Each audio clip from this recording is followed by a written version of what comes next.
Today I will be doing a proposal on the use of back channels in the classroom. So what is a back channel? This is a virtual space organized and developed by students that allows them to engage in conversation, ask questions, and bring their own perspective to what has been a one-sided conversation. So instead of sitting in the traditional classroom listening to a lecture for an hour or 2 hours, it gives them a chance to discuss what's being covered in class while the instructor is presenting concepts to them. So to look at back channels, we'll use the action model. This is a model that is utilized to assist in selecting appropriate technology to use in a classroom setting. The first thing we'll look at is access. So some things that we want to consider is the access to reliable internet. Most often, back channels are used in face-to-face classes, so we typically don't have to worry too much about the internet aspect. Another thing to think about is, do students have the appropriate resources they need? This could be anything from a laptop to an iPad to a smartphone. One thing to keep in mind though with smartphones is not all smartphones are compatible or user-friendly when it comes to back channels. For example, Droids don't always accept the links as well as iPhones would. The cost. The cost will depend upon what you want for your class. There are many free options such as Chatzy if you have 10 students or less. If you have more than that, you would have to upgrade to one of the packages. So it could be low cost depending on the time frame you want to have it. If it's for one session, you just log on and get it for a month. It can be as low as $11, but it could be up to $130 if you want to keep it for the year. And then we have other options such as Cover It Live, which gives you a price based on how many students enter your chat room. So teaching and learning. The suitability of using back channels, large classrooms probably not quite as suitable. It can become very overwhelming to the students because you can have a large number of comments popping up almost instantly. Smaller classrooms to even medium-sized classrooms, I think this could be a very useful tool because you're not going to have the overwhelming number of posts at one time.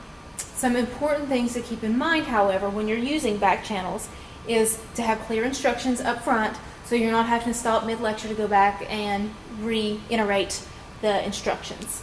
Also, you want to provide clear questions for thought and discussion that students can kind of propel on throughout the lecture.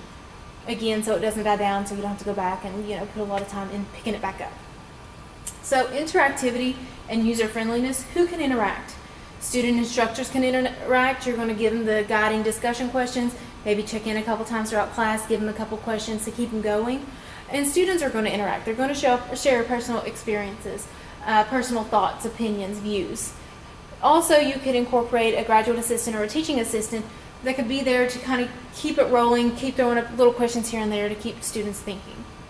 So the benefits are it gets students involved. They start thinking and planning and looking at concepts. The learnability of the software or the tool is very easy for this population because they're used to using various real-time chat options such as Skype, Yahoo Messenger, Facebook Messenger, all of those options.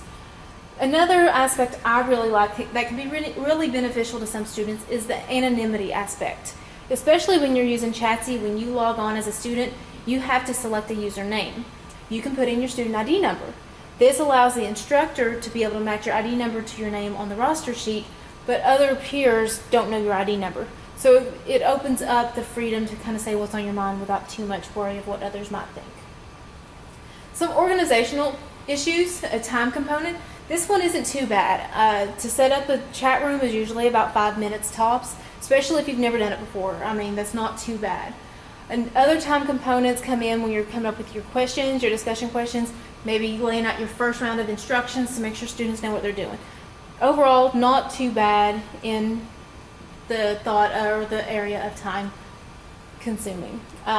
Potentially limiting graphics or shared content could be a problem, especially if you take the free options because free options tend to have less of the bells and whistles. So this might be limiting if you want to have graphics in it or you want to have shared content options. This could be one thing to keep in mind when planning whether or not to use this.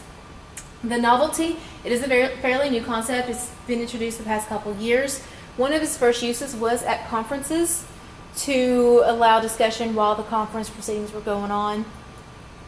The speed, as I said, it is very flexible, especially if you've done it before. It's very easy to set up and get going. background work, as I said, come up with some good questions for thought, promote discussion from students. It's about all it takes. Thank you.